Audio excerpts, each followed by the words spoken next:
Hello and welcome to Temple Trippers.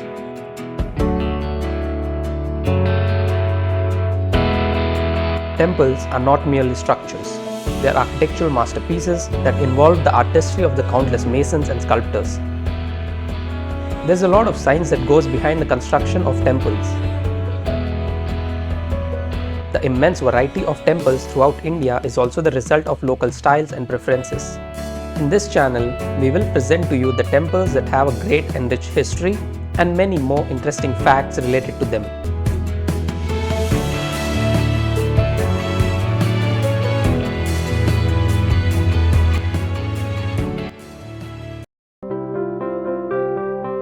One such exceptional temple which we visited recently is the Thousand Pillar Temple.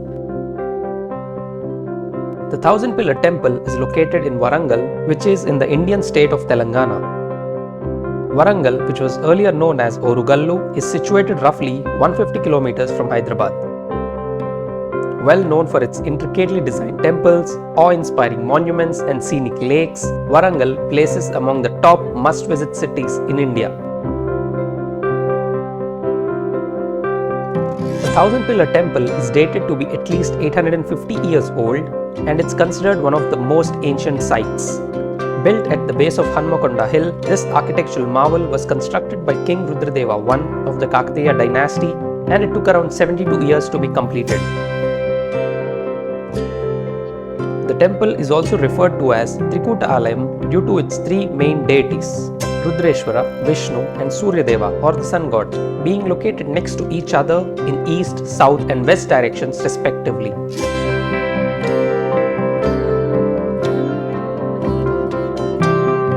An outstanding example of the architectural brilliance during the reign of Kakatiya rule, the Thousand Pillar Temple is a place not only for devotees but for every history enthusiast and architectural lover.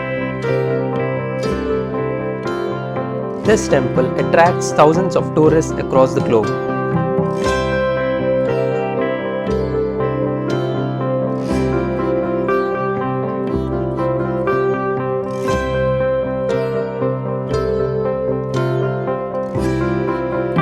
Constructed during the reign of King Rudradeva in around 1163 AD, the temple was named Sri Rudreshwara Swami Temple. It has been built in the architectural style of Chalukyan temples and depicts the artistic prowess and craftsmanship of the great Kakatiyan sculptors. The entire structure of the Thousand Pillar Temple is in a star shape. Beautifully carved pillars support the structure of the temple while the captivating sculptures add exquisiteness to the walls. The designs also had finely carved flowers. So fine the sculptors carved a gap between petals. There are very tiny holes drilled on these pillars. These are so small even for a thread to pass. We can insert something thinner than a thread. This is yet another most surprising thing and this is how fine Kakatiya sculptures were. The Kakatiyas were devoted worshippers of Lord Shiva and this is made quite clear by one peculiar fact about the temple.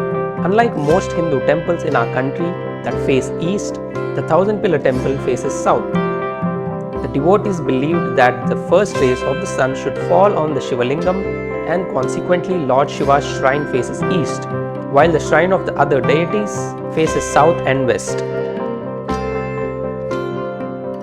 As we go inside through the temple, we come across Lord Ganesha and after that we see Rudreshwara, the main god of the temple.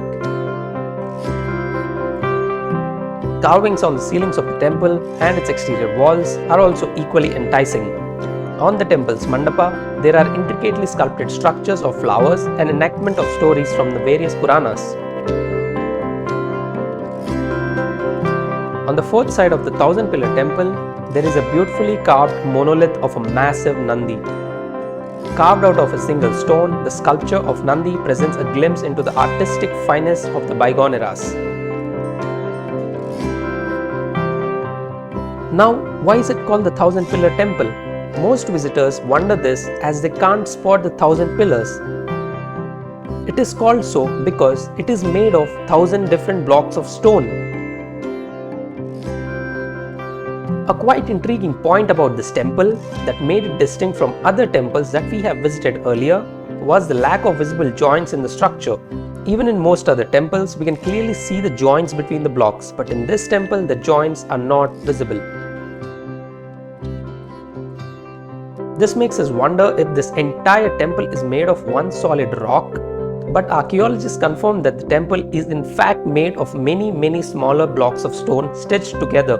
What is even more fascinating is that there is no cement mortar or glue used to join these blocks.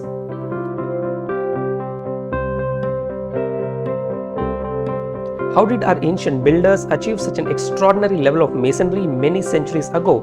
What kind of technology existed and how was such a temple built? The underlying technology is this. Ancient builders created a complex interlocking system with at least a dozen different cuts in each stone block. But this is hard enough to do between two stone blocks. Imagine using several stone blocks on all sides, and how many cuts would have been needed to connect 4 or 5 blocks together. So this is just an extraordinary technology. This can be done on wood, but how did they manage to make these precise cuts on large stone blocks many centuries ago? The level of precision needed to make these joints invisible is difficult to fathom. It could have been achieved only through some form of advanced machinery. We will agree on the fact that building a massive temple with no visible joints seems impossible with primitive tools. Did ancient builders use drilling and cutting tools just like today? If so, do we have any evidence of these tools in the temple itself?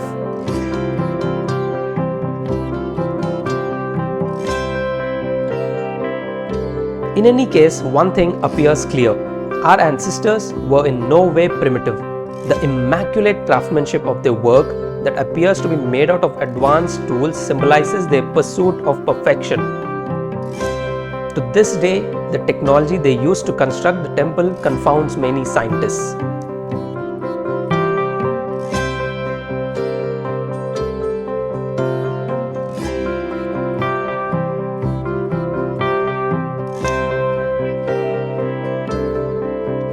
The thousand-pillar temple suffered to a great extent during the invasion of the Tughlaq dynasty.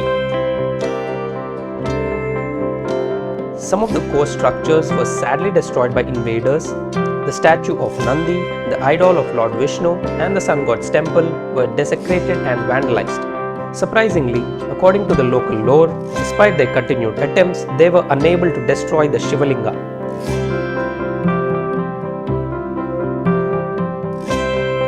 The government of India began a restoration effort in 2004 to renovate the temple and its premises.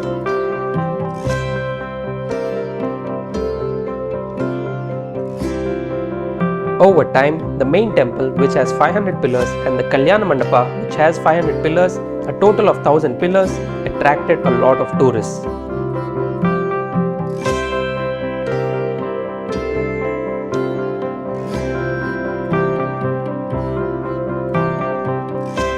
A visit to the Thousand Pillar Temple is sure to leave you fascinated with the gracefulness of its architecture and brilliance. Do visit this temple for an experience of a lifetime.